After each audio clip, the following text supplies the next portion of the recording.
What would your existence become if fear no longer dictated your choices? Not muffled for a passing moment, not restrained, negotiated, or controlled, but obliterated, vanished, extinct. Envision rising each dawn without that paralyzing pause, without the endless mental loops questioning your capability, your value, your right to even try. What paths would you choose then? What barriers would you shatter? What visions would you pursue with furious, unrelenting passion? Because the raw truth is, fear isn't the adversary. Submission is. Fear is innate, it's ancestral. It murmurs and it cautions, but it only triumphs when you yield. Every instance you trust its lies, every time you contract rather than advance, you exchange potential for temporary ease. You sacrifice evolution for the illusion of security. You freeze, you choke. You remain motionless not from inadequacy, but because fear has sold you the delusion that stagnation equals survival. But not today. Today, we dismantle fear's disguise, the fraud, the narrative, the specter masquerading as truth. Today, we inter it not with hollow inspiration or shallow slogans, but with raw honesty, with relentless practice, with a mission that dwarfs your doubts. You'll discover how to cease fleeing from fear and begin stalking it. You'll learn to stand unwavering even when your knees quake, to move before hesitation takes root, to forge a psyche so honed and disciplined that fear finds no home within you. So inhale deeply, advance, and never glance backward. Because this is the day you execute fear. Let's shatter an illusion. Fear isn't your foe. Fear is biology. It's primordial. Wired into your DNA to preserve you, and in many ways it has. But fear was never designed to command you. It was never meant to navigate, to advise, to govern your decisions. Yet that's precisely what most allow. They let fear grip the wheel, then question why their life orbits in place. Fear ignites when you near the unfamiliar, the risky, the territory that threatens your equilibrium. That's not fragility, that's your neural circuitry performing its ancient role. But here's the reality few grasp. Fear itself doesn't halt you. Surrender does. It's not the dread you sense, it's the hesitation it births, the chance you ignore, the words you swallow, the ambition you defer. Most await fear's disappearance before acting. They wait to feel bold, to feel sure. But that instant never arrives because courage isn't fear's absence, it's motion despite its presence. And if you linger for readiness, you'll linger forever. The titans who reshape worlds, who redefine industries, who imprint history, they too know fear. But they march onward regardless. That's the pivot. That's the advantage. You needn't be unafraid. You need only cease treating fear as law. Cease granting it dominion it never deserved. Fear may ride along fine, but it never touches the controls, no longer. Here's where it transforms. The more you traverse fear, the more it dwindles. Each act, despite terror, rewires your mind. Fear doesn't mean halt. It means this matters. It means evolve. It means you near something pivotal. Repetition reshapes reality. The more you confront fear directly, the less it governs you.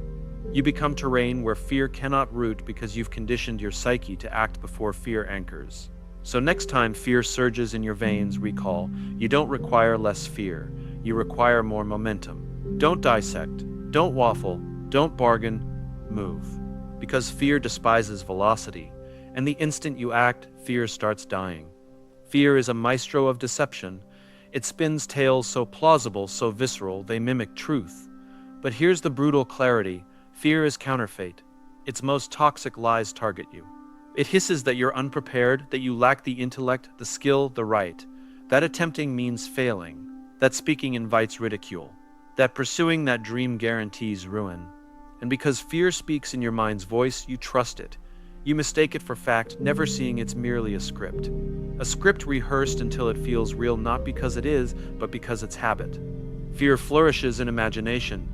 It seizes uncertainty and constructs a horror film. You don't just dread a tough talk, you watch it combust. You don't just pause before novelty, you witness your spectacular, permanent collapse. You don't just fear rejection, you endure humiliation, exile, and proof you are always deficient. That's fear's victory, not through truth, but repetition. The more you rehearse catastrophe mentally, the more your nervous system accepts it as fact. When your brain believes the threat, it floods your body with retreat signals. Pulse racing, breath shallow, muscles taut. Suddenly, you're not present. You're trapped in a future that doesn't exist, and there, even micro movements feel impossible. But here's the revelation. If fear is constructed through repetition, so is fortitude. If fear is narrative, you can draft a superior one where your voice is heard, where your leaps land, where you fall and rise regardless, because the brain can't distinguish imagination from memory. If you can picture defeat, you can envision triumph. If you can rehearse disaster, you can rehearse mastery. This is the war zone, not external, but internal. When you reject fear's manuscript and author your own, you seize control. You needn't feel courageous to act courageously. You needn't feel assured to progress. You need only revoke fear's microphone. Because your inner voice is potent, but it's not always truthful. Its grandest fabrication, that fear is your boundary. It's not. It's your indicator. The flare marking your growth's frontier. What follows, that's yours to determine. Fear expands in shadows, in mute avoidance. The more you flee, the more it swells. The more you rationalize, the more it amplifies. Because fear doesn't diminish with time, it shrinks with exposure. This is where most err. They await valor before leaping. They wait for fear to dissolve before beginning. But courage doesn't precede action, it follows it. Picture standing poolside, water icy. You can dabble a toe, retreat, return tomorrow, overanalyze anew, and still shudder at the sight. Or you can plunge, shock your system, let adaptation unfold. Within moments, the chill fades. Why? Because you've lived what your mind magnified. That's exposure. It's not about fearlessness. It's about readiness. Readiness to feel terror and proceed regardless. Readiness to stare down uncertainty and declare, you're not the finale, you're the overture. This is how you slaughter fear, not via evasion, but immersion. You lean toward what petrifies you. You practice unease until it's mundane. And the more mundane it becomes, the weaker its grip. Speak even when your throat constricts. Appear even when your limbs tremble. Launch even if it's flawed. Query even if the answer terrifies. That's the labor. That's the forge. Because repetition alters reality. First time, agony. Second time, unease. 10th time, habit. 100th time, emancipation. Those you revere orators, pioneers, artists, warriors, they didn't begin bold. They began terrified. The distinction? They declined to remain so. They cultivated discomfort tolerance. They didn't evade the tempest, they entered it. Repeatedly, until the thunder couldn't rattle them. The reality? Fear never fully departs. But you cease recoiling when it speaks. You cease diminishing when it swells. Because you've faced it enough to know. It's just noise, just a signal. And it doesn't hold the pen. You do. The sole exit is through the quaking, through the stumbles, through the skepticism. You stride into the gale not because you're unshaken, but because you know beyond fear lies the life you've yet to live. And that's worth every ounce of courage. To annihilate fear, you must strike at its origin, your mentality. Because fear doesn't begin externally, it begins in your cognition. In the silent, invisible tales you recite. Tales of insufficiency, of peril, of potential ruin. Tales looping endlessly, sculpting your reality unbeknownst to you. And here's the fact, untrained thoughts will train you. Left ungoverned, the mind becomes a battleground where fear prevails. But you're not here to be fear's subject. You're here to reclaim your psyche, to seize the pen and rewrite the story. It starts with this seismic realization. You are not your thoughts.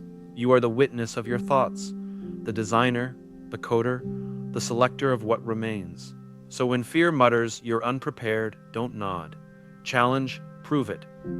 When it claims you'll fail, retort, perhaps, but I'll advance. Flip the script, shatter the cycle. Because every thought is a seed and what you nourish thrives. Water fear, harvest paralysis. Water courage, flood your mind with deliberate, disciplined, defiant thoughts, and audacity becomes instinct. This isn't naive optimism, it's intentional mental engineering. Like athletes sculpt muscles, warriors hone reflexes, musicians train fingers, you must condition your mind. With declarations of worth, with visualizations of victory, with rehearsal until excellence feels inevitable. I am steady under duress. I face dread and proceed. I expand, never shrink. These aren't platitudes, they're decrees, and your subconscious is always recording. Don't just think these truths, embody them. Let your deeds mirror your new identity. Your mind learns by observing you. When you act boldly despite nerves, speak despite tremors, your brain notes. This is who we are now. That's how identity shifts. That's how fear's chains break.